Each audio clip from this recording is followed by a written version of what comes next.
I didn't want a job. I wanted to get high. And I thought that, you know, having a job and getting high, it would work, but it didn't work. Getting high took over and brought me to the streets. But the more I was on the streets, the more harder it got.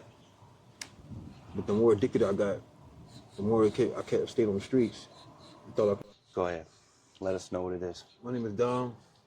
I'm 37. I'm from Rialto, California.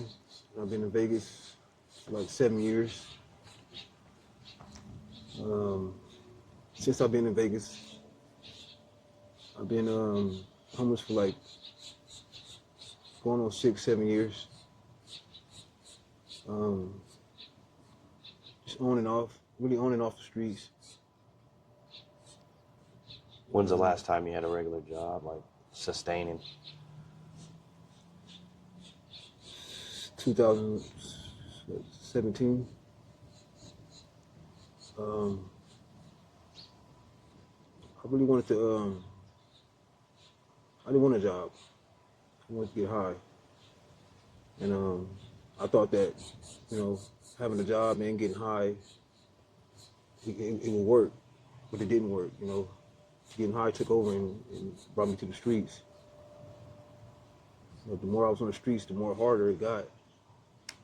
But the more addicted I got, the more I kept staying on the streets. I thought I could, Vicious cycle.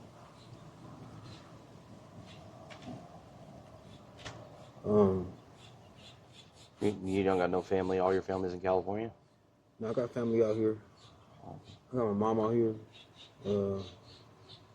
My brother's out here, but I don't deal with them because I'm homeless. They don't want me around. They don't want nobody around with that type of attitude, that type of mindset, that type of. Because you know what I'm saying, like the way I come off. Like I'm different. They don't like the addiction. No, that's all they see is the addiction.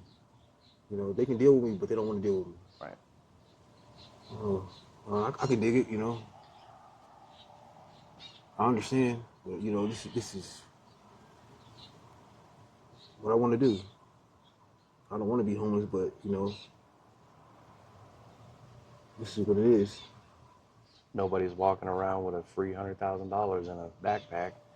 You got people dropping it off. And I appreciate you being honest about that, because I'll tell you what, I've done a lot of videos and very few people are honest with themselves. And you seem like a very genuine and very honest and very intelligent individual.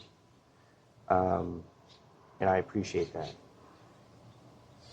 For the simple fact that I was there too at one point, and I knew no matter what anybody ever offered me, a job, a house, if they gave me that leg up and said, look, this is all yours for 30 days, hold on to it. Do what you got to do to keep it. I knew I wouldn't, because I didn't want to. I didn't want no bills. I didn't want no responsibilities. I didn't want nobody talking to me a certain way. I didn't have a reason. I didn't have any reason really other than I was taking care of myself and I was surviving. And I was okay with it. For a while that was enough, but then, I don't know, something changed. I hope that for everybody. You think in the future it'll change for you and you get back on top and start running the rat race again? I mean, I think of it all day. But like P was saying, I can't front my addiction.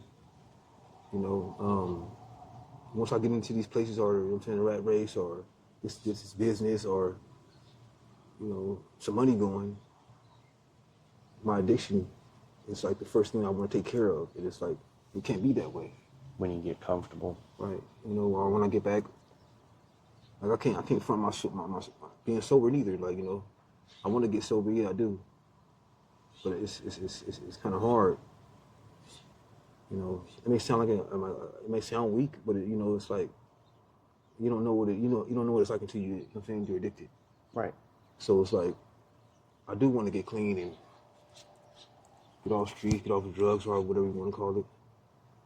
But I have to take it day by day, and That's where I'm at with it. Protect your heart, protect your mental. Yeah.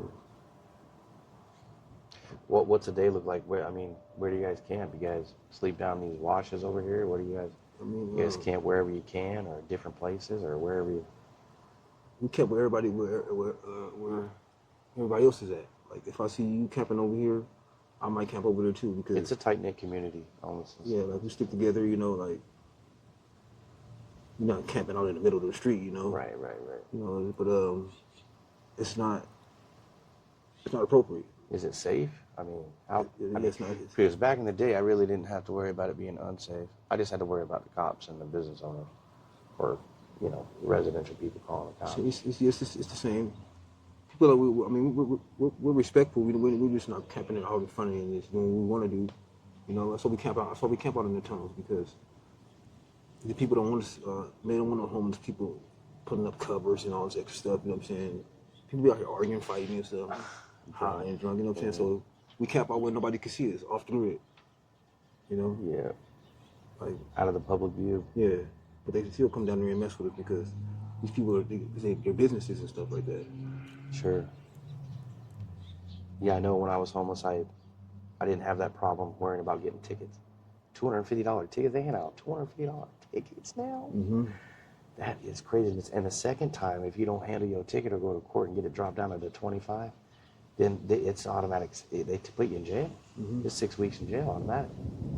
I didn't know. I just found that out just a month ago, 2 months ago. See, we usually go camp out in bandos. Oh yeah. Yeah, but if you get caught up in there, it's unlawful occupancy. Uh-huh. You know what I'm saying? The first time it's like 3 months. Second time it's like 6 months. So we can't even camp out there no more. I was homeless for 3 years, and I had so much pride. I didn't realize it until I got older, until just recently, really come to terms with it when I looked in the mirror, which was hard to do about a lot of things. That I should have just called my dad, I should have called my family, but I wasn't ready, and I knew it. I knew back then, I know now, that if I'd have called them, I'd have just caused them more harm and pain. Mm-hmm. And so I stayed away. I didn't talk to my dad for 15 years. Hit him up on Messenger. One day I grew a pair. Call my brother. And they reached me out. But I was ready then. I wasn't ready before that. So I appreciate you being honest with yourself and you being honest with me about that.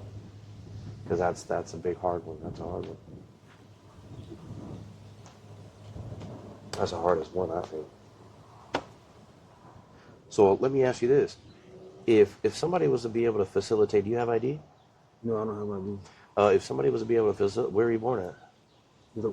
Los Angeles, California. So in LA, so Cook County, so you guys, Orange County, you guys would be looking at whatever hospital it is. We could go online and order up a birth certificate or whatever you need to be able to get an ID. I mean, you're not a wanted man by the FBI. Mm-hmm. 10 top most wanted lists, are you? Mm-hmm. Well, that's good because then you can get your. But then again, the problem is the address. But we have a business and we can have that stuff sent in. And then when I come back around, I'll come back out here looking for you. I'll come back out here and ask everybody where you're at, or try to find a way to get a hold of you. I can give you the channel's name, and you can go to YouTube, and you can see the at real life, real stories, and you can message us through there too.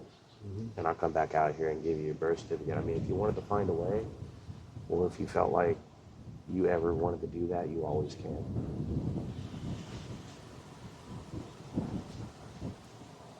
With me.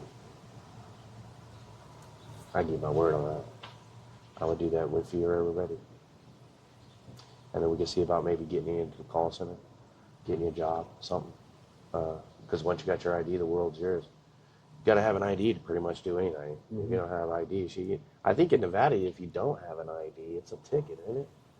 I think it's like a mandatory state. I got to check into that. I wouldn't be surprised if they made it one. Me either. More and more of them are switching over anyway, so.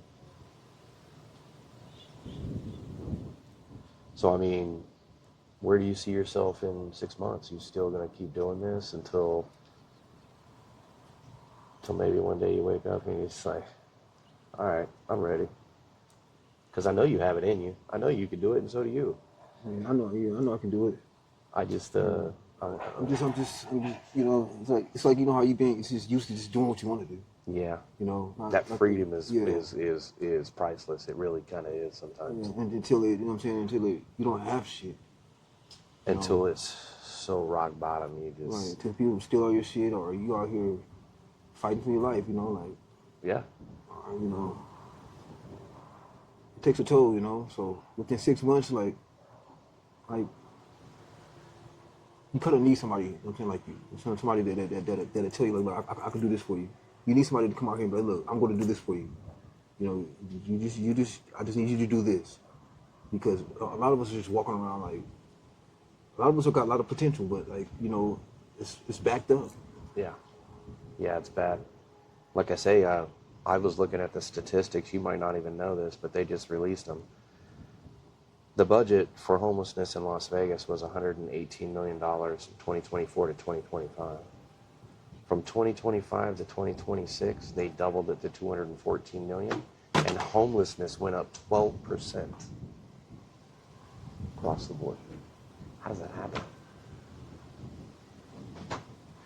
It makes me almost want to go find out, but I think you and I kind of both know that money's the root of all evil, pretty much. They took that shit. They're not trying to help us because they feel like we're not trying to help ourselves. There are some programs that are putting a good shield up for people. Yeah, you got Yonita, and I think it's called Vegas One, and then you got Robert, what's his name over there at Vegas Stronger. You got guys like me, like, you know, just Nate, coming out here talking to folks, hooking them up with waters, and doing everything that we can to help you guys out on the daily and the weekly, getting you guys some food in your stomach and some, you know, just food and water alone. When it's 115 outside in Las Vegas, It gives us hope. You know what I'm saying? Like, everybody's like waiting for this guy that comes around here like at 6 o'clock and gives away food. Everybody talks about him, like, you know, but it makes the person feel like, you know, we're not alone, or, you know, somebody cares. exactly. And I think the community needs to hear more about this. And that's why that's why we do what we do. I think as a community, if we don't pull together and fix some things and get on the same page instead of this division, and we get more unity, I think we'd be moving in the right direction. I think. I don't know. I'm going to come back out here Wednesday. Me and Frank are going to come back out here Wednesday. And I'm going to put a big, huge care package, little things that I know you guys could use together. I don't know. What do you think of Wednesday? Afternoon? Evening? Evening? Yeah. I don't want to get it too late because people start to spread out about 6 or 7. Yeah. I don't know. So we'll come back out here. You know, Dom, we're going to look for you, and we're going to, you know, spread the love and do what we can with what we got. Of course, I'm going to be videoing it the whole time because I want everybody to see that just because you don't have a roof over your head doesn't make you homeless, doesn't make you less of a person, doesn't make you any less than anybody. You deserve hope, and, you know, you deserve that support. You deserve that hand. You deserve that hand. You know, say, I'm here with you. We're here together. Here we are. And to be with one another, that's unity. That's what we do. We want to give back. So I can't wait to come back out here, man, and do something really big for everybody and just try to do the best I can, man. I appreciate you sharing your story, Don. I really do. I appreciate your honesty, because like I say, I do a lot of these, and to meet somebody that's as intelligent as you, has as much potential as you, I could dig that. I respect that. So, thank you. Thank you.